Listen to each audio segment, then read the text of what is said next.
So the first thing I want you to do right now, and this might sound a little bit weird, but I want you to close your eyes and I want you to think what an investor looks like. So close your eyes right now and have a think, like, what pictures have you got in your head? I'm wondering if maybe they look a little bit like this. You can open your eyes again now.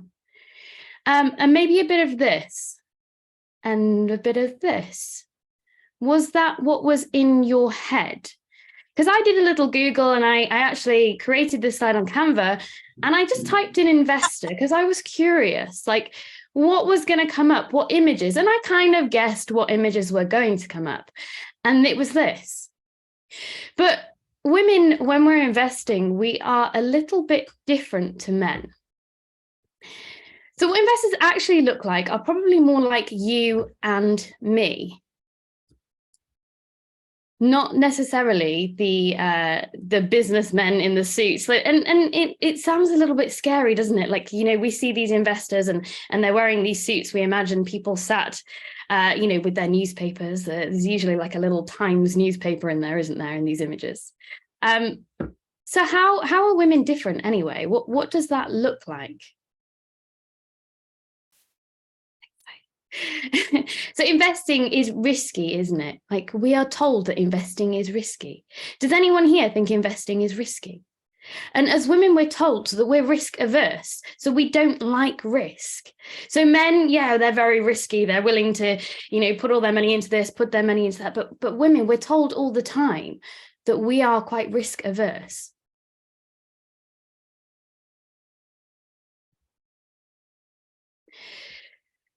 So here's the thing though, like we typically look after everyone else first. So us as women, you might already know this, like we're looking after maybe the kids. We've got to make sure that they're doing all right first. Maybe it's our partners.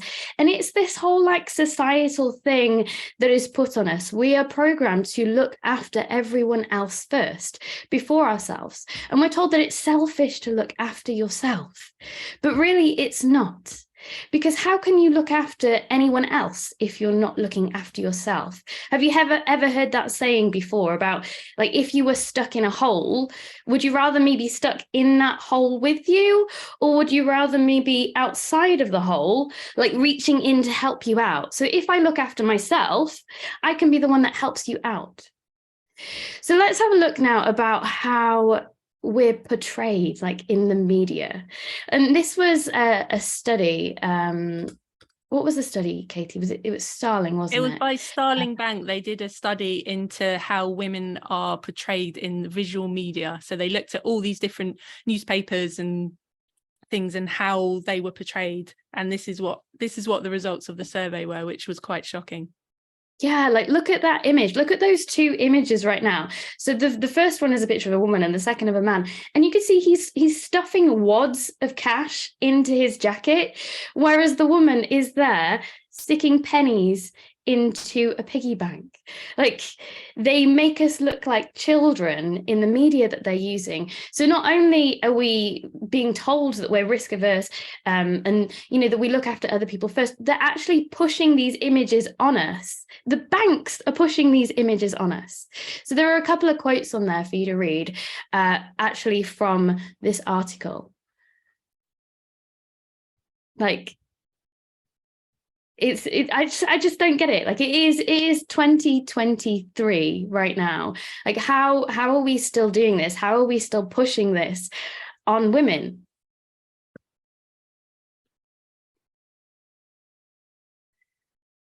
With all of that, is it any wonder that 21% of the UK women are investors?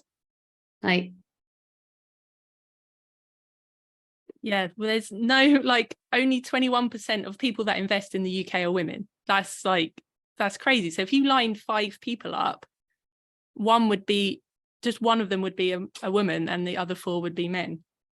It's quite shocking. Yeah, I was really shocked and a bit angry, well, a lot angry about that Starling report that showed the bit that got me was that outdated stereotypes of women as passive, inexperienced or inept. So we're here to do something about that today, and to say to you that you have to look after yourself. And what that normally, when people think of that, is like, oh, look after yourself, go and take a bath, the whole bubble baths and chocolate kind of idea of, look after yourself. To me, sorry, Laura, I know you look like you're having a lovely bath there, but I'm going to say that's not necessarily what it's about. For me, it's about looking after yourself more broadly than that, looking after your finances, investing for your future, making sure that you have a comfortable retirement, the retirement that you deserve. And that's not going to come unless you consciously do something about it. Because we're sold this dream. We're sold a dream that if we look after everyone else well enough, if we do everything that we're supposed to do, if we make sure everyone's okay, then someone is going to swoop in and save us. Maybe Brienne of Tarth. I love this picture. But I'm sorry, no one is coming to save you. No one, not even Brienne of Tarth. No one is coming to save you. But that's okay, because you can be your own hero. This is something that you can do for yourself. And we're going to talk to you today about how to learn how to invest. But you don't have to do it on your own. I'm not saying you have to do this on your own. It's not about going out there and be like, I don't need anyone. I can do this all on my own. No, it's about doing it as a team, doing it with friends, with family, with your partner, with whoever you want, but taking responsibility and saying, look, I'm the one that has to look after myself and the people around me as well. But myself too, I am important. And this is something that I need to focus on, because no one's coming to sort it out for you. You have to do it yourself. So that's why we're here, me and Laura. That's why we've put this workshop on today. That's why we're passionate about helping women to get in the game in terms of investing, in terms of sorting their finances out. We'd love to know. Please put in the chat, why are you here? Why are you here? That's what we want to know. Let us know in the chat now, and we can have a find out. Katie, Laura, just looking at a couple of questions. So Judith said, because of that, is it due to pay gap, maybe lack of spare cash to invest? Probably. And Sesson, we have a couple of questions around actual investing. So I don't know if you want to mention Rebel Finance School just to intro it, because I have a feeling you may not be able to go through everything today. But if I have my ISA and my investor, and I'm interested in how I can invest the money from my Prudential personal pension into the developed world equity index tracker. Okay, maybe we'll hold that question for now. That's gone quite detailed. So we'll cover some stuff, and then we'll have some time for some Q&A at the end. And thank you, Anita. We have the lovely Anita here who's going to help with moderating the comments and making sure they're all happy. And because today we've got a combination of Zoom and LinkedIn Live, so we're going to make sure that we chat to you and you can put comments in both of those places. So why are you here? Please tell us. Please put in the chat. What have we got? We've got, I'm here to learn. I don't know much about it. You're in the right place. So that was from Claire. We've got Patty. Hi, Patty. Patty says she's here because she's feeling open-minded. Oh, I love that. Yeah, I'm glad. Cecil said, I'm here because what I thought of being my investments are rubbish. Karen says doesn't know where to start and don't have much money. Narinda, financial advisors speak down to you and are less interested in you because you don't have large amounts to invest. That's fascinating. Maria says, is that the same person maybe? Excited to normalize money conversations with my girlfriends and learn as much as I can to set myself and others up for success. I love that. It's such changing the conversation. It's such a taboo subject, isn't it? It's you shouldn't talk about how much you earn. You shouldn't talk about what you do with your money. Fascinating. That's one of the things that I've done recently is I talk about money all the time with anyone and everyone. And I get that from you, Katie. Yeah, I'm I don't care. I'm just going to tell what's going on. I think you have to start, don't you? If you want things to change, you start doing it yourself. Start talking to people and maybe go a little bit softly at first and gauge the reaction. Rather than, I don't know, launching into too much stuff, but you can start to feel, can't you, if someone's receptive to it and there's someone starting the conversation. Okay, let's move on to the next bit. So now we're here today to talk about investing. Investing is a big subject. There's a lot. A huge subject. It's massive. There's so much to say. The big should have been bigger on the slide there, shouldn't it, Laura? It's a big subject. So in this 1 hour session, we're not going to have time to cover it all, but we're going to do as much as we can. And we're going to give you the specific strategy that I use to become financially independent. So there's going to be something that you can take away from this and follow that strategy if you so wish. Disclaimer here, we are not financial advisors. Are you a financial advisor, Laura? I'm not a financial advisor. Are you a financial advisor, Katie? No, I'm not. I'm not a financial advisor. This is not financial advice. We're not regulated. We're not trained financial advisors. We're never going to try and sell you anything. You make your decisions. We're just sharing our opinions and ideas. These ideas may not continue to work for us or for you. You're 100% responsible for your financial future, and there are no guarantees here. However, there is a money back guarantee. If you do not enjoy this workshop, you are very welcome to have your money back. So, Laura, let's get into it. How do you get wealthy? How do we get wealthy? What's the first step? I don't know. How do you get wealthy, Katie? Well, first of all, you need to look at your spending and have conscious spending. So, you know, where is the money going? People often, you'll hear this, won't you? People say, I just don't know where all the money goes. Well, there's an easy way to find out. Have a look. We use this thing called Money Dashboard, which you can link to all your credit cards, debit cards, bank accounts, and it will like track where your money's going. So you start to look at where your money's going and then increase your income. And there's different ways we can do that. That's not something we'll cover today, but there's lots of resources we can point you to if you're interested in that side of things. And then create a gap. So increase your income as much as you can, conscious spending or decrease your spending as much as you can. And then there's a gap in the middle. It's such a simple, easy, repeatable process. Simple to say, perhaps not easy to do. And people think there's all this mystery around how to get wealthy, but it's like this process that you can follow. Increase income, reduce spending, and then there's a gap in the middle. But then the question is, what do you do with the gap? So the first thing to do is to build an emergency fund. And the aim is to get to £1,000 or whatever the equivalent is where you are. Get to that point eventually, but starting where you can, because I know if you're starting and you haven't thought about this to start with, some people often say, oh, how am I going to suddenly have £1,000? No, the idea is to get there slowly and gradually over time. And the emergency fund is where, you know, things happen, like the car breaks down or the washing machine. These are the examples I always give. The washing My machine emergency fund has saved my butt so many times. So many times. What sort of things have you used it for, Laura? It's usually the car breaking down. I do actually also have a car fund now that is for when the car breaks down. So my car has its own little pot too. But initially it was, my car's broken down. I need my car for work. What am I going to do? And you know what? I could just get it fixed. There was no stress. It like took away that, oh my gosh, I can't afford to put my car back on the road. That means I can't afford to work. And if I can't afford to work, I can't make more money to put my car on the road. So it just took that away. And I could just get it fixed and then put the money next time I got paid, like top the emergency fund back up again. It's funny as well. It kind of feels like when you have that buffer, things don't feel like an emergency, do they? Because you're like, oh, I'll just use the emergency fund. So then once you've done that, the idea next is step 2, to pay off expensive debt. And when I say expensive, I mean high interest rates, anything above kind of 5%. We're talking like high interest personal loans, credit cards, things like that. And the reason you have your emergency fund is so that you don't have to sort of keep going into debt when things happen, because things always happen, don't they? So were you saying I need to pay off my dodgy uncle that keeps charging me loads of money on top of it? Have you got a dodgy uncle? If he's paying you a lot of interest and he expects to be repaid, then I'm afraid the dodgy uncle needs to be repaid. Okay, on it. Next step is increase your emergency fund to 3 to 6 months of living expenses.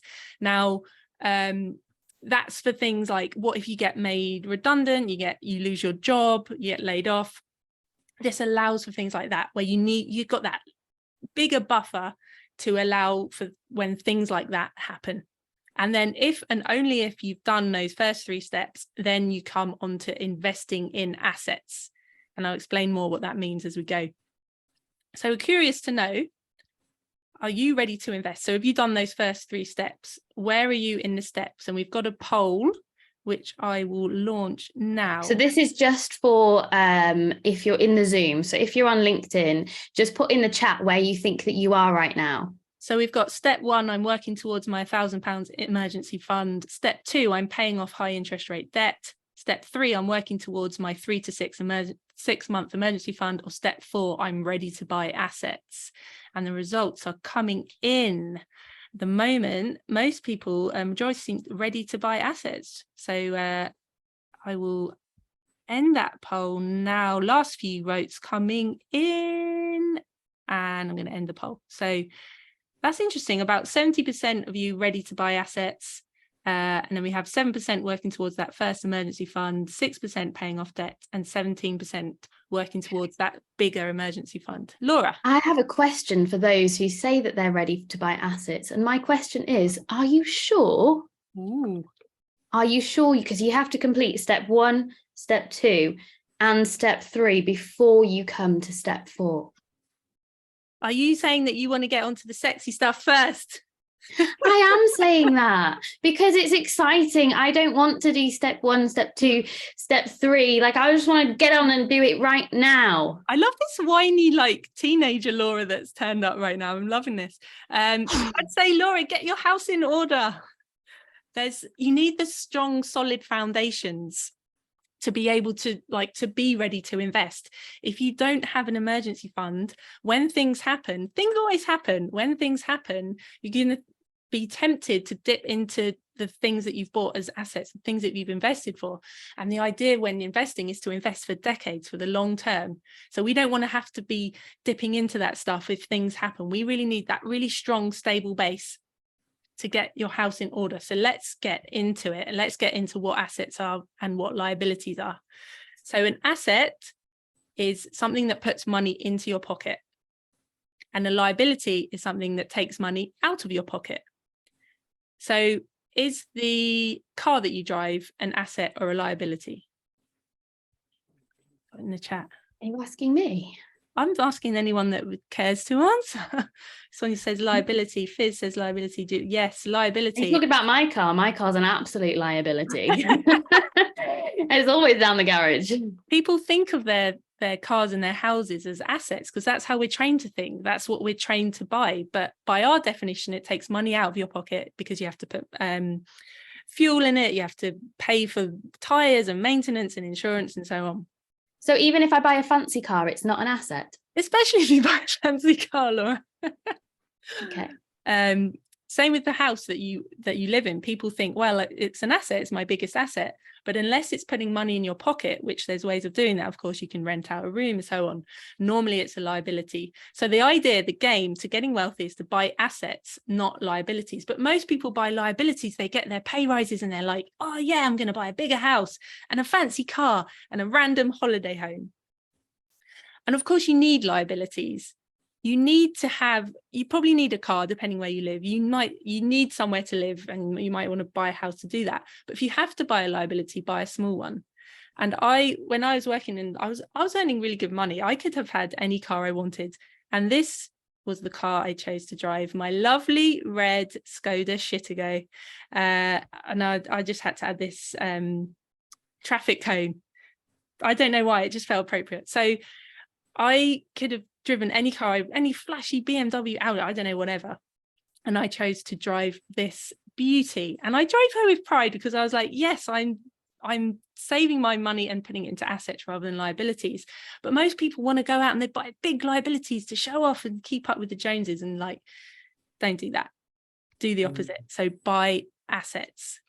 But what does that even mean? What is an asset? And that is something that has confused us for years. Like, where's the asset shop? Where do I go to buy these assets? How do I find them? How does this work? Well, there's loads of different assets. We're going to talk today about stocks and shares. And this is what I look like when I'm excited about stocks and shares. Oh, I'm wearing the same t-shirt. I promise you I own other clothing. I do promise you that. So we're going to start from the beginning. So what is the stock market? And I'm curious to know, could you explain to a friend what the stock market is? And we got another poll for you on this one. Just going to launch that. Could you explain to a friend what the stock market is? So the options are, please tell us in the chat in LinkedIn. If you are on Zoom, please just answer the poll here. Yes, I could confidently explain it to them. Yes, but I wouldn't be very confident about what I was saying. I'd have a go, but mostly I'd be making shit up. Oh, am I allowed to do that on LinkedIn? Very professional, I do apologize. Or no clue, wouldn't know where to start. The votes are pouring in. And we do have a little bit of lag between Zoom and LinkedIn, so apologies if we don't always quite get to your responses to what we're saying. We'll do our best to keep monitoring and making sure that we give you the love as well. So ending poll on the stock market, last few votes coming in. What have we got? We have about half of you said, yes, I could sort of explain, but I wouldn't be that confident.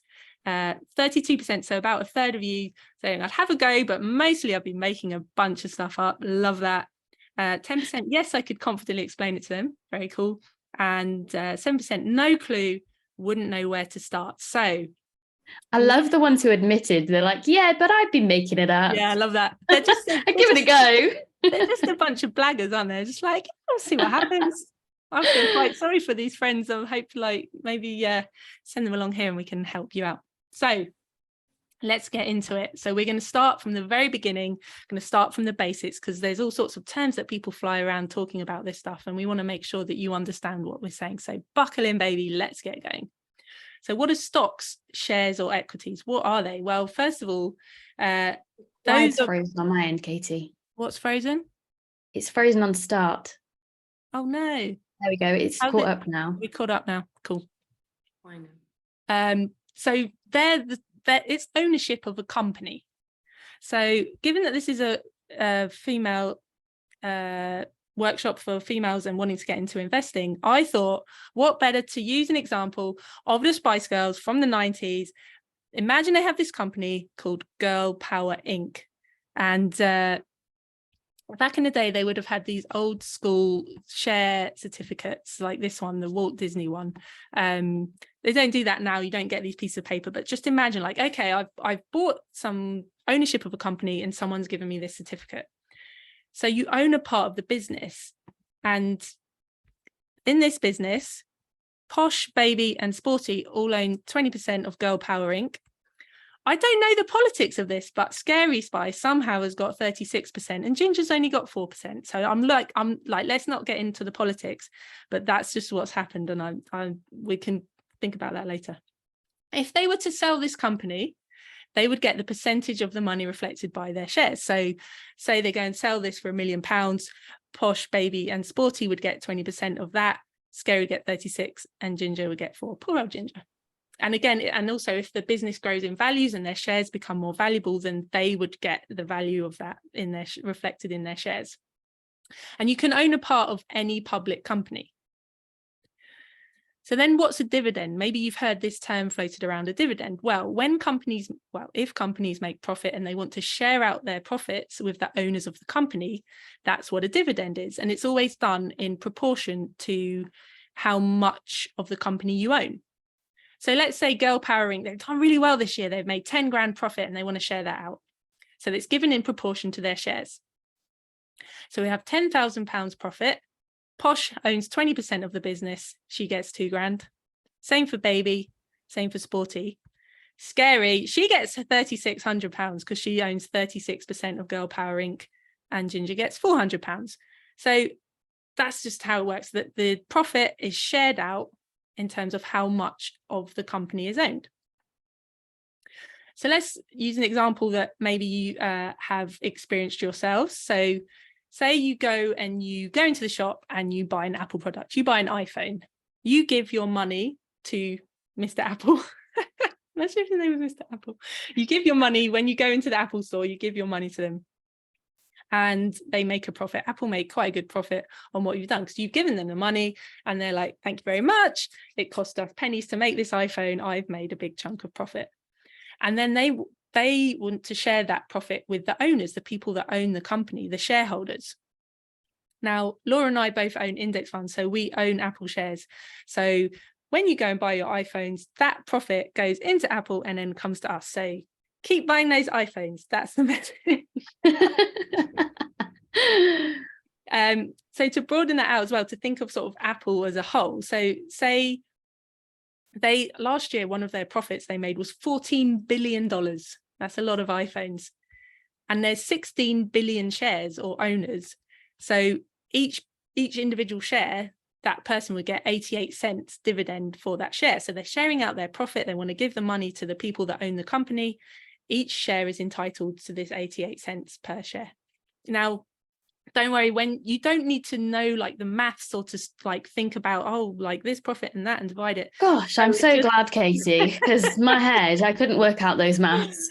There's none of that involved. There's just an example to explain to you how it works. That money would just turn up in your account if you like are entitled to it. You don't have to think about it. You don't have to work out all this stuff. So I don't have to be a mathematician to invest. Is that what you're saying? Don't, Laura. You don't have to be a mathematician.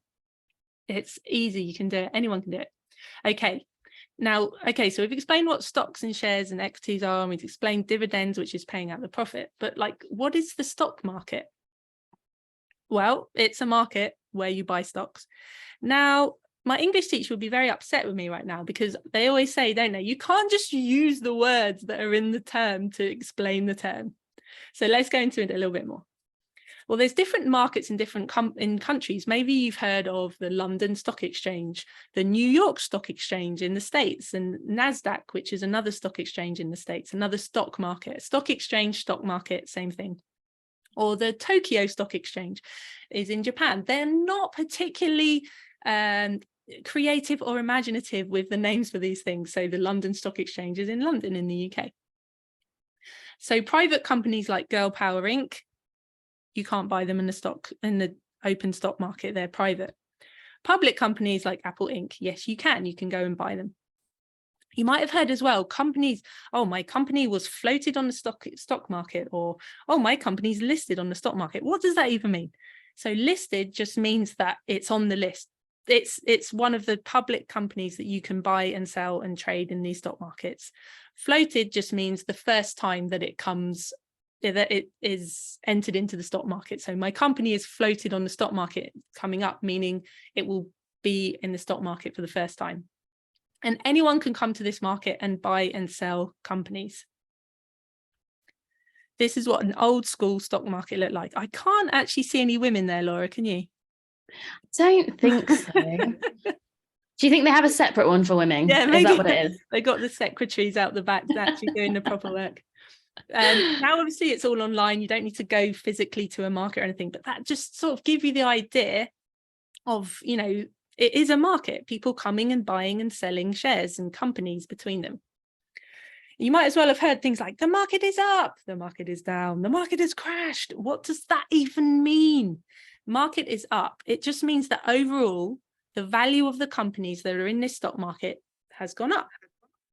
Market is down. Generally, the value of the companies has gone down. Market has crashed. It means suddenly there's been a dip overall of the value of these companies. Like overall, it's crashed. Normally like 10%, and something that's happened quite quickly.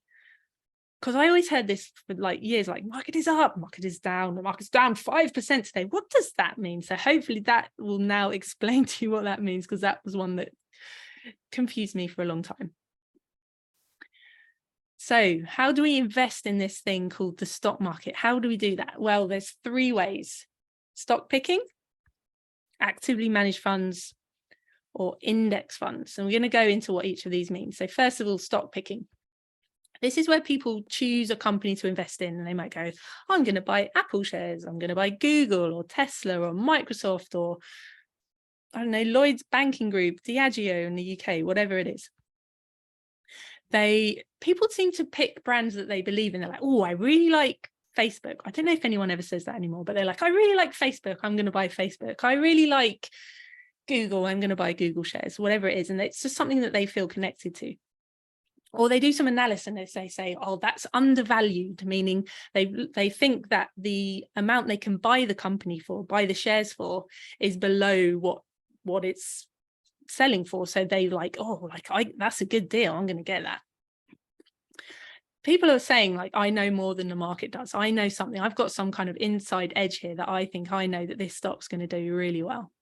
So there's little to no diversification, meaning that you've basically put all your eggs in one basket. Diversification means where you've sort of spread your risk over lots of different things. If that company collapses, So do you. Like, you've bet yourself on that company, and you're gambling on a few companies doing well. And what a lot of people do as well is will buy shares in the company that they work for. So they'll have share schemes and things where you can buy the shares of the company. So to me, that's a big risk, because you're working for that company and you're buying shares in that company. So your livelihood is reliant on that, and your future and your retirement. To me, that's a no-no. So second way to invest in the stock market, actively managed funds. So that's where people say, well, I don't know what to invest in. I need someone to do it for me, to give me some advice. And these clever people over here, they know better than me. They know what to do. I'm going to get them to do it. So they trade for you and you pay for that privilege. So they are the ones that they go and they buy these stocks and shares, and they say, oh, leave it to me. I'll invest your money for you, but I'm going to take a fee for that. You need to pay me. And the dream is that they will do better than the market overall, because they think, oh, I can pick the winners, avoid the losers, and I will be able to get you a really good return. And they get paid their fee, their percentage of what you give them, even if you lose, even if they don't do so. And the key here is that 96% of people fail to, of actively managed funds, don't do better than the market overall. 96%, so practically all of them. The 4% that do changes every year. And this is where they're really sneaky, because what they'll do is they'll be like, oh, okay, like this fund didn't do very well. I'm going to fold it into this one that did do well, just by chance. And then you can't then see the history for that fund that wasn't doing well. They kind of fold them and merge them into each other. So it makes it really unclear and not very easy to see how these funds are performing over the years. So that's actively managed funds. Third way to invest in the stock market is index funds. That's where you say, I don't know how to pick. I don't know which companies are going to do well. No one knows. I don't think anyone knows how to pick. And I'm not going to pick at all. So what I'm going to do is I'm going to own the entire market. Sounds very kind of mohaha, doesn't it? Like, I'm going to own everything. The idea is you can own a piece of every single company that is listed on this stock market. Remember, it's the list of companies that you can buy in the stock market. So you have huge diversification, because you're spread across countries, across industries, across the whole world. And there's still fees. There was always fees when you invest, but they're extremely low. The thing with index funds, though, is you get average returns. And you might be thinking, I don't want average returns. That sounds rubbish. Well, 96% of actively managed funds don't even get average. They get worse than average. So average is actually better than most. And it's the average of the company's returns, not the investors. It's not like it's lining you up and being like, oh, you're only invested in index funds. You're an average investor. You're not very good, because no one wants to be average, do they? If you say, like, are you above or below average driver? Everyone's always going to say above average, aren't they? So when it comes to investing, it's a thing that's so important. No one wants to be average, but this is the average of every single company. And the fund that we own has had 11.5% returns on average every year, like over the last 10 years. The average annual return has been 11.5%. So average doesn't mean low, it means the average of all the returns of all the companies in the market. How are we doing? Have we still got people with us? I've been going on for a while now. Is everyone like, are we alive? Are we doing okay? Got some nods. Still here. Okay, good. Let's keep going. Who's heard of Warren? Have you heard of Warren Buffett? Warren Buffett is he's an investing legend. He's earned a lot of money investing, and he decided to put this bet out to the world. This was back in 2007, sorry. In 2007, he said, I will bet $1 million. He's a wealthy man. I will bet $1 million that no one can do better than this index fund that I'm going to buy. So he says, I'm going to have every single company and get the average returns of all these companies. Who will bet me that they can do better than that over 10 years? The length of the bet was 10 years. Whoever wins can get $1 million to charity. So he put this bet out. This was open to the world. And this company said, yes, I'll take your bet, Mr. Buffett. They were the fancy schmancy New York Wall Street offices. And they have all these extremely clever people that are like, it's their job, it's their living, it's their livelihood to to decide what stocks and shares to buy, to decide what to buy, what to invest in. They dedicate many hours to this, and they're very intelligent, clever people. And they said, I'll take your bet, Mr. Buffett. Let's see if we can beat you. And they're allowed to invest in whatever they want to. They can buy, they can sell, they can do whatever they want. So after 10 years, they checked in and Mr. Buffett said, so how'd you do?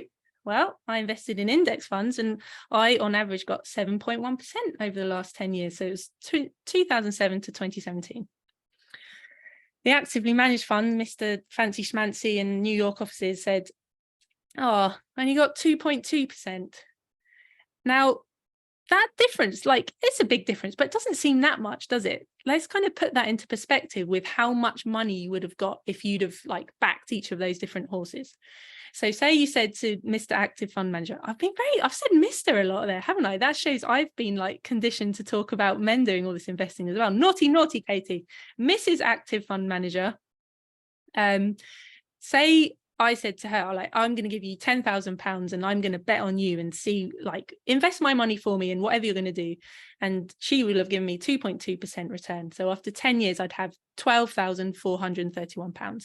So a little bit more than I put in. So I put in 10 and I get 12. If instead I'd have gone with Mr. Buffett and his strategy, I would have nearly doubled my money. Just under £20,000 if I invested £10,000 with him. It just shows how these numbers compound over time.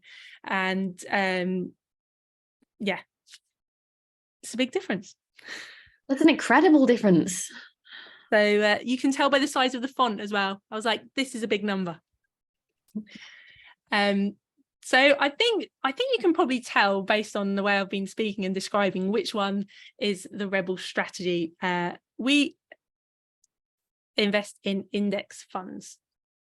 And I'll tell you more specifically what that means in a little bit. So when I first started investing, Katie, tell me. Sorry, can I interject? Yes, please. I had a question regarding one of your slides. Yeah. I think it was just before the Warren Buffett slide. They said, what does 96% fail to do better than the overall market mean? On one of your so in an index fund, or like if you were to buy every single company that's in the stock market, and then you said, okay, I'm going to look at how well each company did, and I'll take the average of all those companies. So basically it's just saying, like, what's the average of what everyone just did if you just bought all of them? And then you get these actively managed funds, these people that think they can do better because they're going to pick the winners and avoid the losers, meaning they're going to pick the companies that do really well and avoid the companies that do badly. Like 96% of people can't do that. That's what they're doing day in, day out. That's their job, is to do better than just buying everything. And they can't do it. Only 4% of people can do it, and it changes each year. So maybe one year they do it and the next year they don't. No one can consistently do better than just buying everything. Sounds a bit like gambling. It does. It's just buy everything. Why do I need to like pick? Does that make sense? Did that answer the question? It was on LinkedIn. Oh, names. So we might have a bit of a lag. So maybe Anita can monitor and make sure that helps. If not, we come back to that. Yes. Thank you for the question. So the rebel strategy is buying index funds. How are we doing for time? Time is flying. Okay, love it. So when I first started investing, I was working at Deloitte. I felt so proud and important. I had to sit at my desk and, tapping away on my laptop. I was quite new into my job, and the phone rang, and that never happened. It's like when the phone rings, you're like, oh, somebody wants me. This is exciting. So I answer the phone. I'm like, yes, hello, Katie Donegan here. And this guy's like, oh, yes, hello, Katie. I'd like to wonder if you have started thinking about investing your money. And I said, well, yes, I have. I don't know what to do. I don't really understand how it works. He said, well, come to my swanky offices in Bank and we can have a meeting about it. For those of you that don't know, Bank's in the city of London. It's really fancy, and like, got there and I was so impressed, and it's swanky offices, and I thought, this is the way. Like, I've made it. I'm going to start investing with this guy, and I can invest in the stock market, and like I'm going places. And he told me about the fees, and he said, okay, the platform fee, meaning to use our system and our software, we'll charge you 0.6% of whatever money you put in, or and however much money you have as that grows over the years. And I thought, okay, that seems okay. And then the funds that you buy, these things like where we decide what you're going to have, is we will charge you 1.61% of whatever you have as the years go on. I thought, okay. Seems okay. And then every time you put money in, we'll take 3% of it, and we'll just like use that to cover our costs. It's like, okay, so if I put in £100, they'll take £3. Okay, seems okay. And I thought, well, I'll get what I pay for, won't I? That will do like really well. No. Active funds have worse performance and higher fees, and this is an actively managed fund. And I switched strategy and did the index funds instead. But if I had stuck with this strategy, if I had carried on with this strategy, I would not be financially independent right now. I would be £316,000 worse off. Ouch. 306. This is how I would have felt. £316,000. You can see like it just sounds like small amounts, these fees, and you think, well, I'm going to trust these people because they know what they're doing. And it doesn't work, because they don't do better than just buying everything in the market. And we wrote an article about this, which you can scan that QR code and find out more if you're interested to see how that worked and what the breakdown was. So the rebel strategy is to buy these Vanguard index funds. So Vanguard is the company that makes these index funds. Just buy the FTSE Global All Cap Index Fund, which is covers global, meaning the whole world. All cap means different sizes of companies. So it's got the big companies, the smaller companies, and then the smaller companies as well. So you're buying 7,126 companies across 50 countries, across all the different industries. So it's not like you have to choose, okay, oh, I think technology is going to do well. I'm going to buy more technology shares. Excuse me. I think healthcare companies are going to do really well. I'm going to buy these companies. No, you don't have to do any of that. You just buy everything. And it's so simple. We are not sponsored by Vanguard. We just like what they do. Vanguard, if you're listening and you would like to sponsor us, please reach out. And then the idea is that you buy and hold, meaning hold forever, hold for decades, hold until you look like this. I don't like these pictures, Laura. How do you feel about them? I was a bit worried that people wouldn't notice that. I've used aging technology there, just so you know. I don't look like this. And Laura doesn't look like that. She's a lot younger. Just so you know. I look like my grandma. The idea is you buy these things, you hold them for decades and decades. You do not ever sell. You hold them forever. Hence why we said that you're only ready to buy these assets once you've got your stable base sorted, once you've paid off your debt, and once you have that emergency fund, because the idea is not to go and like dip into this money. This is hold it forever. So if I wanted to buy a house with that money in the next 5 years, are you saying I shouldn't put it into the index? No, don't do that, because this is for the long term. So any money that you're planning on spending, don't invest it. Just like save it, because you don't know what's going to happen, because the stock market, said like market is up, market is down. The stock market is, if you've ever seen a chart of the stock market, it's mental. It's like crazy, like up, down, up, down, up, down. And you don't know if when it comes to take your money out, it's going to be down if you're saving up to buy a house. But over the long term, the trend is upwards. Over the long term, if you zoom out far enough, it goes up. But if you're zooming in and looking at like year to year, it can go up, down, and sideways. F said, but if I'm 50, is it too late? No, it's not too late. It's never too late. No, it's never too late. We made a video about this actually. Am I too old to invest? So I will check that out on our YouTube channel. Is it on YouTube? I'll see if I can find it now. Thank you. I believe I did that. Yeah, I think so. The answer is no, because if you think about it for the rest of your life, hopefully you're strong and healthy, F, and you're 50. Like, you've could have another 30, 40, 50 years of life. That is a long time to be investing. And people think about it in terms of coming up to when they hope to retire. So maybe that's when you, I don't know, in your 60s or maybe in your 50s. But actually, you've got to think about it as it's the rest of your life. So that's the way to think about it, rather than thinking, well, I'm going to stop when I get to retirement. No, the idea is for the rest of your life. This price is cheap. Sorry. So let's go to some charts, because I think just to help you to understand what these funds are. So I am going to, if you wanted to follow on, there was the QR code there, or I'm going to share with you, sing a happy song or something, Laura, whilst I do this. I don't know what a happy song I is. don't We need have a a money happy song. song. Can you see my screen? Can you see this mental thing of lots of boxes? Yes. Yes, cool. So this is something that I did in my spare time. This is how I roll, people. I make charts and graphs like this. Anita, you look like you want to say something. Hold on. Oh, I'm not on mute. I thought I was on mute. I was there's lots of questions, so I'm just trying to. Okay. I'll just. You'll be busy at the end. Okay. I'm reading. You see my lips moving. Sorry. Oh, he's just reading. Okay. Oh, my mother does that. Okay, I'm a mother. Go on. Okay. So I've made this chart to try and help you to understand what these index funds are. So you remember I said there were 7,126 companies in this fund, in this thing that you can buy that is split out across the world, across industries, across countries. Think of each of these boxes as one of those companies. There's so many different boxes here. You can see there's 7,000 different boxes, and each one of those boxes is one of these companies.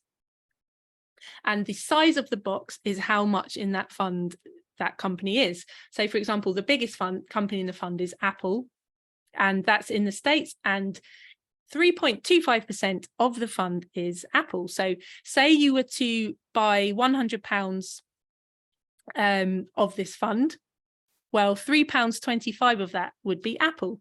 And then what have we got next? We've got Microsoft. £2.74 of your money is going to go into Microsoft. Amazon, £2.32, and so on. And these different colours represent different countries. So the USA is such a dominant economy and country when it comes to stock markets that they make up a little bit more than half of the whole fund. So this dark blue colour, these are all American companies. And then we've got different countries here. So light blue is Japan. You've got companies you might recognize there, Toyota and Sony and SoftBank and so on. And then the orange countries are Chinese companies. And then we've got UK companies, AstraZeneca, GlaxoSmithKline, GSK. And each of these boxes make up this fund. So when you buy this fund, you get a little tiny slice of all these thousands of companies. So you're not betting and choosing, oh, I think Apple's going to do well. I think Toyota's going to do well. You're not choosing. You're just saying, I'm going to buy all of it. And people think, well, the US can't continue to be as dominant as it is. I don't care. I own everything. So if the US starts to diminish and be less successful, something else will replace it, and it will shift. So maybe this light blue thing that represents Japan here, maybe that becomes a bigger slice of the pie, but I don't have to do anything. It will all just auto adjust for me based on these companies doing better than others and so on. So I don't have to do anything. I don't have to think about it. I can go off and live my life because it's done for me. It automatically changes as companies do better, do worse. It all just works it out for me. So let's go back to the slides. There's so much to say about index funds. My husband Alan and I wrote a series of articles. You can scan the QR code there or go to alandonegan.com/investing. There's so much to say. We've done a really thorough analysis and explanation of what index funds are. Laura, what makes this all so rebellious? I've said this is like a rebel strategy to just buy index funds. What's so rebellious about that? Well, I don't look like much of a rebel in this, but the rebellious thing is that we're actually doing less work. So we're doing this, we're putting our money in, and then we're just kind of sitting back and waiting and just watching what's happening. Not watching too closely though, of course. No, don't be watching, because it does that crazy volatile thing. Volatile meaning it changes price so much and it's up and down and up and down. And we're in this for decades. I don't care if it went up yesterday or down yesterday, because I'm in this for like the rest of my life, until I look like I did in that picture with the old ladies. And what I love is like the less work you do, the better that you do. Like you just go and get on with your life. The more you fiddle around with this stuff, the more you think, oh, I'm going to sell everything because the market, like, I think it's at the top and I'll sell. No one can do that, because like, just leave it in there. Like, people think that they can time it and go like, oh, I think the market's going to go up, so I'm going to wait and I'm going to do it. No, you don't need to. Just hold it, and then you don't have to think about this, and you can just put your feet up on this lovely couch that Laura has and get on with your life. Well, it's not my couch, but it's very nice. And you're probably already investing. Like, do you know how or why you might already be investing? Even before you came to this workshop, even if you didn't think that you're actively investing? In the chat. Let me know in the chat. Yeah. Yeah, Zara, that's right. Zara says pension. Cecin says it's indexed the same as a tracker fund. Yes. Yeah, they're saying work pension, company managed investment accounts. Yeah, they got it, Laura. But do you know what your pension is invested in?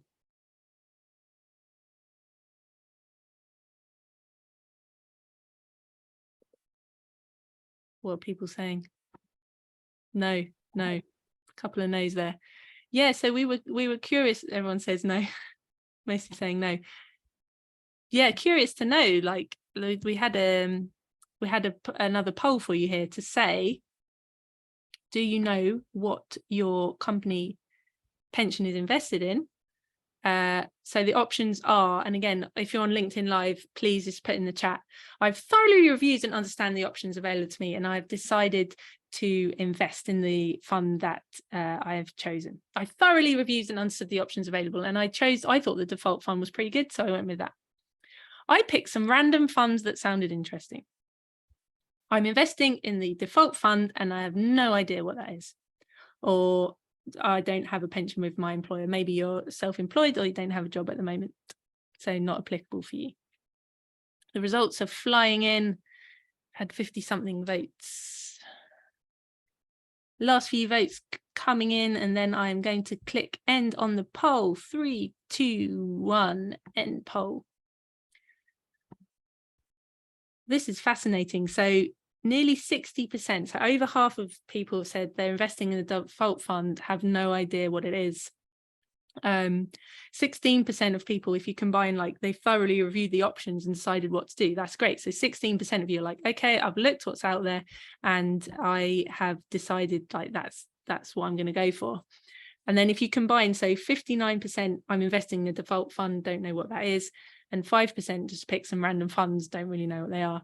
So 64%, that's nearly 2 out of every 3 people that have responded to this. 2/3 of people have just gone, oh, like, I'll just go with default. Like, oh, I don't know, just do it. It's like, do you think that's a good strategy so that you'll be set up well in retirement, not knowing where your money is invested? So Doesn't sound good, does it? I don't think that's a good strategy. So let's get this in order. I mean, it might be that the default fund is a great fund, but let's find out. Like, let's see, let's look under the cover. Let's get out that pension paperwork that you get sent every year that goes into the deal with later pile. And let's see, like, what is your money invested in? Let's understand it. And what are the fees? This is so key. What are the fees? Do you remember me showing that example where if I had carried on with the high fee advisor that I had, I would be £300,000 worse off. It's crazy. So just to hammer that point home, we made this tool that you can, once you found out what the fees are, go to this tool, plug in the different fees that you have that you found out from the paperwork and compare it to the low cost way of investing that I've explained with the index funds, and you can see the impact. So scan that QR code if you're interested, and we can put the link in some notes that we send to you afterwards. I've put the link in the chat as well. Oh, Laura, you legend. The other thing that is a very important question is, are you turning down free money? What's this about, Laura? Why am I running away from money? What are we trying to say here? I don't know why you would be running away from money, Katie. Is it something to do with your employer? Yeah, so your employer probably has a matching scheme. So meaning if I put in X% of my salary into the pension, they will say, okay, great, Katie's serious about this. I'm going to match it and I'm going to put in a certain percentage. Do you know what those percentages are? Are you maxing that out? If you put in 6%, they'll put in 6% and you're only putting in 3%. Like, have a look into this. Are you turning down this money that you could be getting? You need to really understand what it is that's available to you so that you can take advantage of it. And that additional money going in can really start to build and build over the years. So look into Yay, free money. Yay, free money. I didn't think I'd be singing today, but there it was, a little snippet from Katie Donegan there. You heard it here first. So homework, you didn't think you'd be getting homework, did you? You think I'm just going to come along to this lunchtime workshop, hang out with Katie and Laura and Anita, and there won't be any homework. Well, there's homework. I'm sorry. You have to do this. You have to get on top of this, taking control and doing something about your finances and your future. So for any existing pensions or investments, go away and find out, what are they invested in?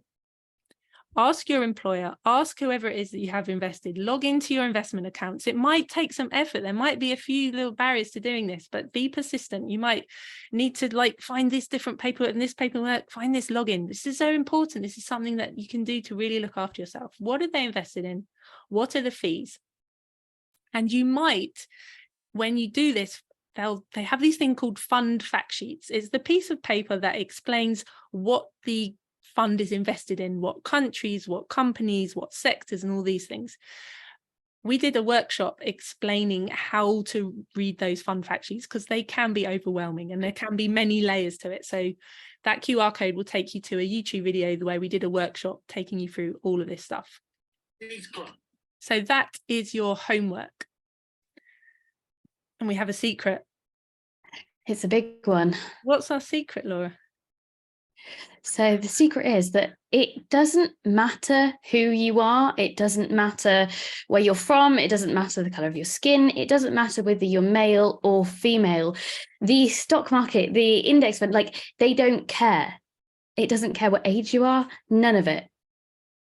Yeah, so the idea is we're not, as women, we're not investing. As we talked about all the reasons at the beginning of this workshop, we're not investing. But the strategy, the way to do it is the same. It's the same for everyone. But for the reasons we talked about at the beginning, we're just not doing it. So let's change that. Let's change that because it's time to take control. Brienne of Darth is not coming to save you.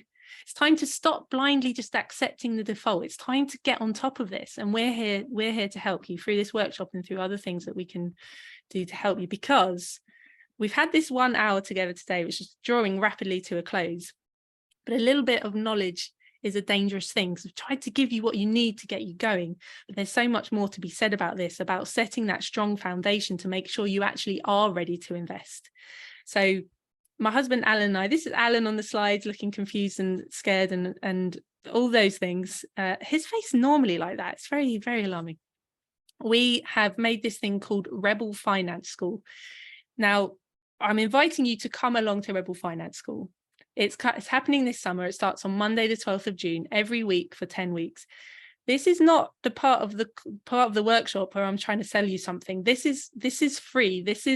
We've sorted our finances out. We want to help people. This is our gift to the world. We're not going to upsell you. This is not me upselling you now. This is me saying, please, I want to help. I want to help women and everyone to get their finances straight. So, oh, Katie, but what was surely there's a catch. You can't be a free upsell. This is the free upsell. Normally, this is the part of the webinar workshop thing that people come on and be like, come on my coaching course and I will sell you £100,000 and whatever. No, I don't want your money. I just want to help. I don't have to work anymore because I've sorted my money out and I need a purpose. I need something to do. I can't just sit on the beach all day. I want to help. I want to help you. So this is my gift to you. Come along to this course. And this is an incredible course, and it's not just for women. This is for absolutely anybody and everybody. So if you've got friends, if you've got family, like maybe bring your partner along so you can do this together. Yeah, exactly. Because our mission is to empower women, and not just women, people of all genders, to be in control of their finances so they can live their version of an extraordinary life.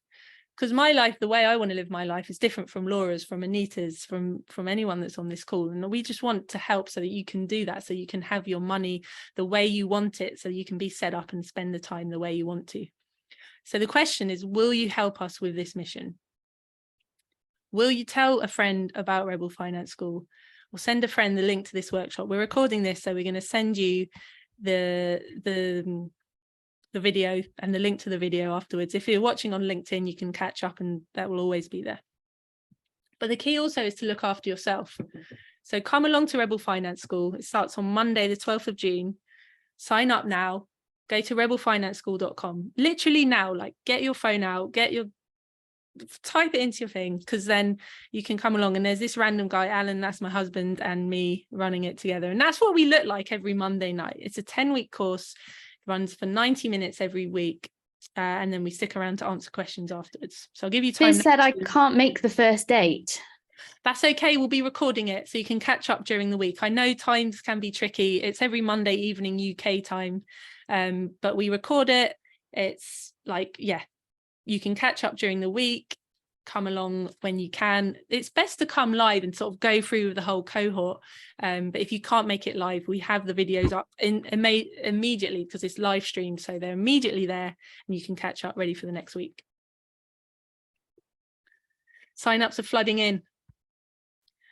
So before we just wrap up with the closing message, what questions do we have, Anita? So I'm going to kind of try grouping them.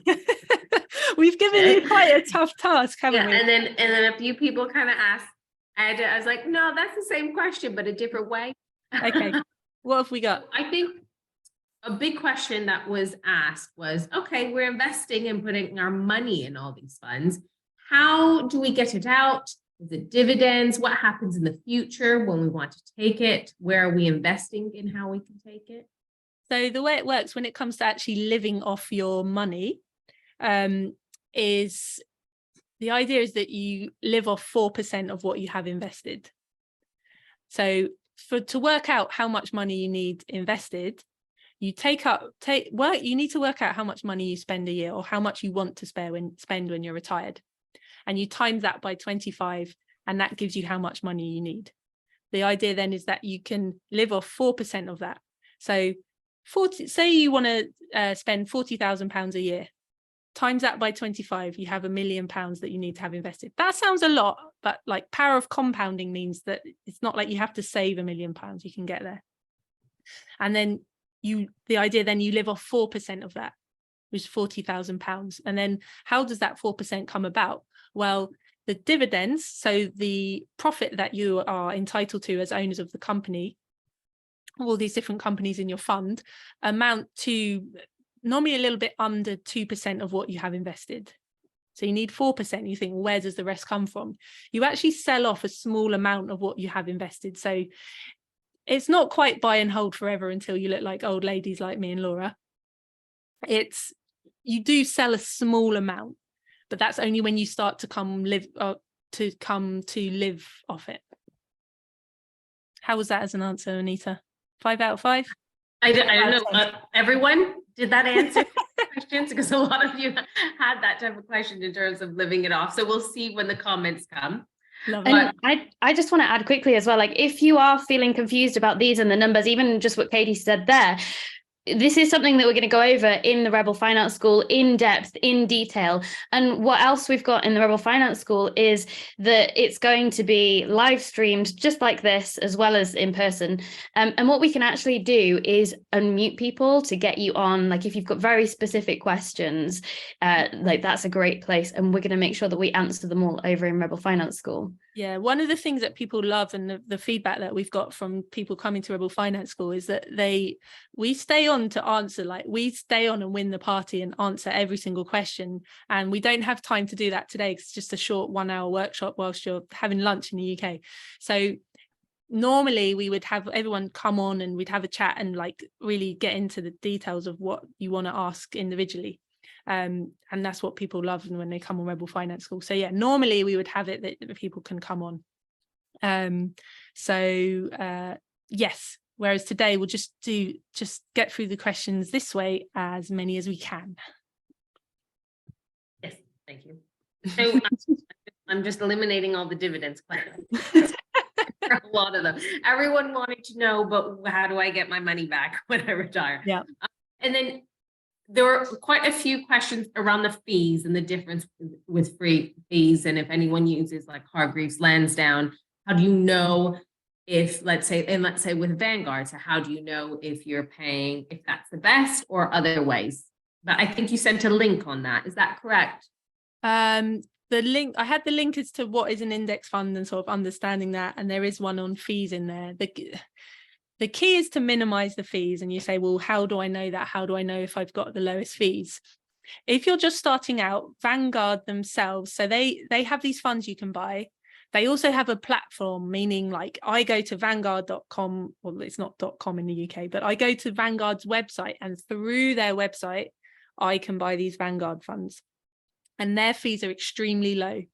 And we go into like, this is why I said a little bit of knowledge is a dangerous thing. We go through all of this on Rebel Finance School in depth. So the short answer is Vanguard has the lowest fees if you're just starting out, and they have great customer service. And we're not sponsored by Vanguard, they're just great.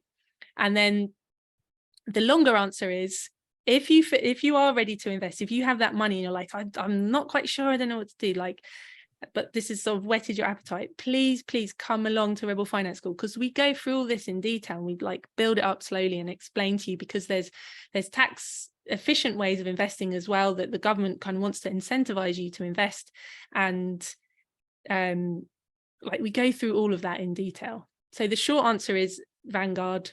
The longer answer is come to Rebel Finance School, and then in the meantime, please check out those articles that we wrote that will start to give some more meat to what we've been saying, to give some more detail. I've just moved everything over to Vanguard as well, because I find the platform much easier to use than other platforms too. Some of the and they're finally having an app. Do you hear? Gonna have an app. I can feel your excitement, Anita. I just wanted to say that. And there was some questions around merging of pensions, but I know not that we're, really bigging up Vanguard here. You can do it all on their website very easily if you want to find them all. So I think the key here as well is what you have already invested might already be actually with Vanguard in a low cost index fund. It might already be that the fees are very low. It might already be that you can leave it where it is. For example, I had a pension with Deloitte when I worked there, and I still have it there. I haven't moved it over to merge it with my own stuff, because the fees are extremely low. If I moved it, the fees would actually be a little bit higher, because Deloitte's such a big company, they're able to get a discount on fees. So actually, when I first started to understand all this and went to look, I was like, oh, okay, actually what I have, the default happened to be a really good fund. So I have just left it where it is, so that it doesn't necessarily mean that you need to change anything. It just means look and find out. Okay. And then I had an interesting question. So, and I know all this because of course, in the finance course, everyone, but you will get the answers to these questions on that. But Judith asked, what would you do? I'm coming into some money. Would you pay off the low mortgage or invest? So it comes down to here is like interest rates. What's the interest rate on the mortgage? And of course, maybe that mortgage term, like the mortgage deal, might be coming to an end and interest rates are starting to go up. So without the specifics of the interest rates, that's a hard question to answer. And some people are a bit more, Judith says low and locked in for 10 years. Personally, I would if it's low and you're comfortable with the amount of interest it is, I would not pay it off. I would invest personally. I am not a financial advisor. That is not advice. That is my opinion. And of course, it doesn't have to be one or the other. I'm famous for this saying that it's not binary, meaning you don't have to choose A or B. you could do a little bit of both. I think sometimes, myself included, we get locked into this way of thinking of like, oh, I can either do option A or option B, when often there's a little bit of both that you can do. I've also got tenants in that property. Oh, okay, so it's rented out. Okay. The return, if you pay off the mortgage on that, the return will probably be very low because you'll have a lot of money tied up in it. So the way to think about this is like, what is the interest rate? What is the return that I'm actually getting? And what would it change to if I tied up so much more money in there? And we made a tool actually that you can use to work out what the return is that you're actually getting on that, which I believe is alandonegan.com/something. Help me, Laura, return on equity, something like that. Why don't I know all these terms, all these things off the top of my head? Hold on. Memorized. I know. What's this about? I don't know what the link is. I'll send it to you afterwards in the follow-up notes. I'll make a note of that.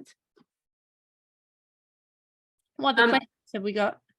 Sorry, so there's some specific questions around specific funds. So I don't know if you want to go through those, or maybe, I don't know, the course may go into such detail. Oh, is people saying like, I have this fund, is it any good? Well, I have one question where it says which, and I think sometimes it's more the confusion between kind of actively managed funds and index funds and pension funds and all that. So a few questions around what SIPs allow you to invest in the Vanguard Developed World X UK Index Fund when you're I'm currently contributing on a monthly basis to S&P 500 and FTSE Global All Cap. Is this still a good idea to keep putting it in, or shall I pick a different fund? Specific ones like that. So before we do go into this, can I just say something as well? Yes, Laura. Like, if you're hearing all of this and it just sounds like noise and it just sounds like gobbledygook, don't worry. Don't let this put you off, because this is just terminology that's used in the investing world. So I don't want you to sit there and think, I don't get any of this right now. I don't know what FTSE, what all these terms mean. Like, don't worry. Yes, well said. Yeah, some of them, they just really exaggerate the names, I think. Like, you don't need words. Yes, there's a whole language to learn when it comes to investing, and that's something again that will like guide you through. And it's like learning anything. When you first hear it, like it can be overwhelming. That it's just like, slow down, pick through, like, okay, what does this term mean? What does this term mean? And again, that's something we like do on the finance school. And as well, we've got lots of articles around this, the investing series of articles. And as well, you might not even be ready to invest yet. So getting that stable foundation is so important. And again, that's something that we cover on the course. So yes, Laura, exactly right. Please don't feel confused or overwhelmed by all these terms, because the questions that have come up are actually quite advanced. So like, that will come on in later weeks of the course, but like, we'll start and we'll take you through all of that. I didn't answer any of the questions that you asked, Anita. Sorry, my fault. What SIPs allow you to invest in the Vanguard Developed World X UK Index Fund? So a lot of terminology there. A SIP is a self-invested personal pension, meaning that a personal pension that anyone can start in the UK, and there's tax advantages to using those funds. It's planning for retirement. It's saving for retirement rather. And the only way, like, so Vanguard has a SIP account that you can buy Vanguard funds in, and there'll be lots of different ones that you can do. If you're just starting out, get a SIP with Vanguard, and you can buy their fund through there. My opinion, not my advice. I was going to say, so this same person said they have, how can I invest the money from my Prudential personal pension, so there's their Prudential SIP, into the Developed World X UK Equity Index Tracker Fund through a SIP? It might be that is available. I would find out from your employer or from the platform that you use. Again, you might not need to change anything. It might already be in a good option, or the fund that you want to invest in might already be available through your employer. So I think to start with, it's a fact-finding mission. So find out what your money is already invested in through your employer and what the options available to you are. You don't need to do anything. You don't need to change anything right now. As the first step, this is why, like, get your like your Sherlock Holmes cap on, or your Enola Holmes cap on, and find out what's available, what the fees are, and then we can take it from there. But you need to do that first fact-finding mission. I think we've got time for maybe one more question before we wrap up, because I'm conscious of time. Yes. Ooh, now you put pressure on me to choose that. Don't hate me, people. Okay. Well, this one's interesting. One is, can you buy these index funds if you live outside of the UK? If you live outside of the UK, most countries you'll be able to buy index funds. It's just it'll just be a slightly different way of doing it. And people often ask, is Rebel Finance School like UK centric? Is it just about the UK? So we have knowledge about the UK, having done it here ourselves. The principles of investing and the principles of how to have good money management are the same regardless of where you live. So it is relevant to anywhere where you live, whatever your tax situation, whatever your like tax resident status, country, wherever you are. And yes, there is usually a way, whichever country you are in, to be able to invest in an index fund. It's just finding out the specifics. We've got friends in Colombia that we help them figure it out. The US, there's loads and loads of information of how to do it in the US, Canada and New Zealand, all sorts. So the answer is probably yes. And can you limit it to green and ethical shares? Index funds.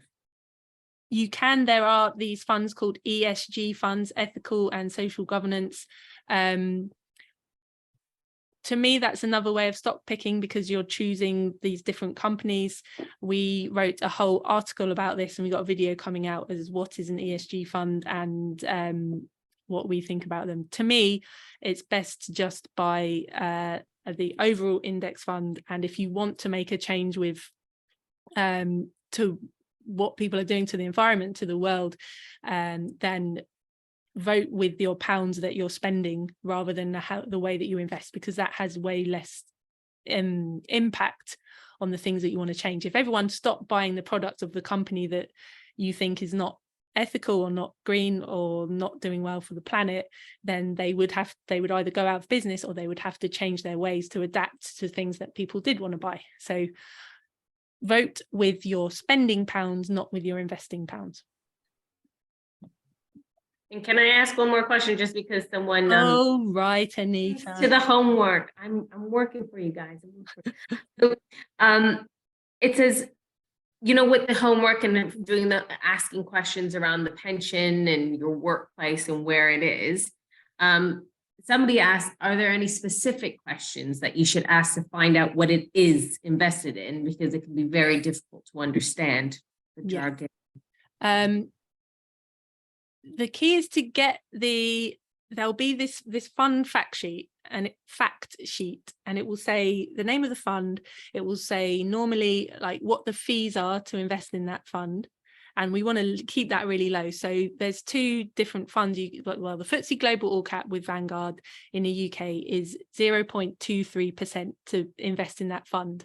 And that is considered low. So you can sort of use that as a benchmark to say like what is high and what is low. 1% or anything around 1%, like bad is a lot. And it doesn't sound a lot, but it is, because that compounds over time and it's high. So look what the fees are. It will normally say whether it's an actively managed fund or a passive fund. So a passive fund is another name for an index fund. It's another, you might also see it referred to as a tracker fund.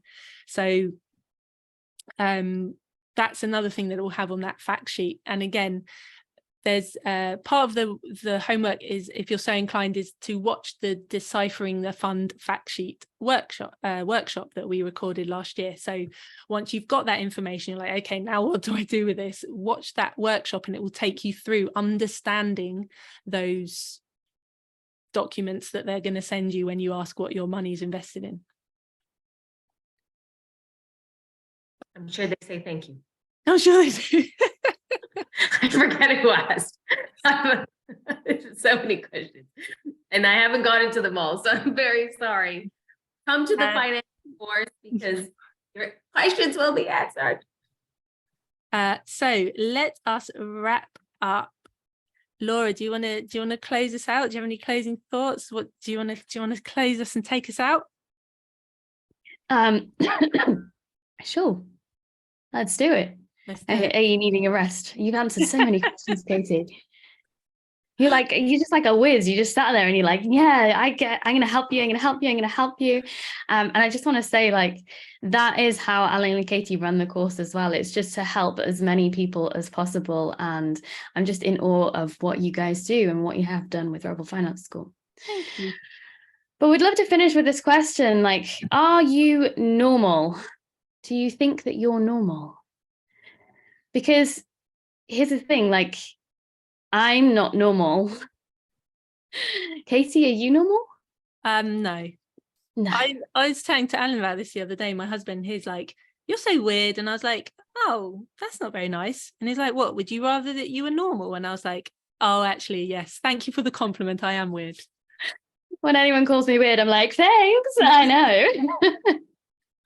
But here's the thing, like, if you want the same results as everyone else, you're going to need to do the same things as everyone else. You're going to buy the bigger house, get the fancier car, and then you're going to end up with no money, like everyone else. So what are you going to do different? Like, if you want a different life, you need to do things different. If you want an extraordinary life, you need to do extraordinary things. And that is doing things a little bit differently. And you've already taken that first step. You've signed up for this. You've come on this little workshop here. Say little, it's not really a little thing, it's a lot. But compared to the Rebel Finance School, so that would be the next step. Like, do these extraordinary things, change how you're doing it. Katie, do you have anything to add? Yeah, like who spends their Monday evenings thinking about this? People don't think about this. People don't spend the time to look after themselves, and they think, oh, somehow it will magically sort themselves out, or maybe they're embarrassed, like they've made mistakes financially in the past, but there's nothing you can do about the past. We just got to take it now, take a good, hard, honest look where we are right now and understand and make a plan for where you're going. Because financial success is abnormal because no one spends the time thinking about this. And it's the direction that you're going in is important. So you might feel like your finances are in a pickle right now and you don't know where to start and you think, oh, this is going to take so long. But it's the direction that you're heading in. It's the plan that you have, and we can help you with that plan. The direction you're heading in is way more important than where you currently are. So if you're taking steps and you're doing things, you'll be amazed how quickly things can change over time. So do something about it. If you are not ready to invest yet, if you're on the earlier steps, start to build that emergency fund. That is your first task. Maybe it starts with £1. Maybe you don't have that bigger gap between what you're earning and what you're spending. Maybe it starts with £1 a month, and then you can start to play a game and like, oh, can I do £2? And over time it starts to build and starts to grow. And then you start to play a game and be like, oh, I wonder if I could like increase my income, if I can show that I'm adding value at work to my employer, and then I can ask for a pay rise, and suddenly you have that bigger gap. You don't go out and buy liabilities. You put that towards your emergency fund, and it starts to build and it starts to grow, and you play a game with it. But no one does this and no one thinks about this. And that's why most people's finances are in a mess. So financial success is abnormal.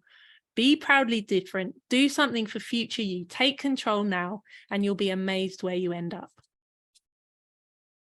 Yes to being different. Woo!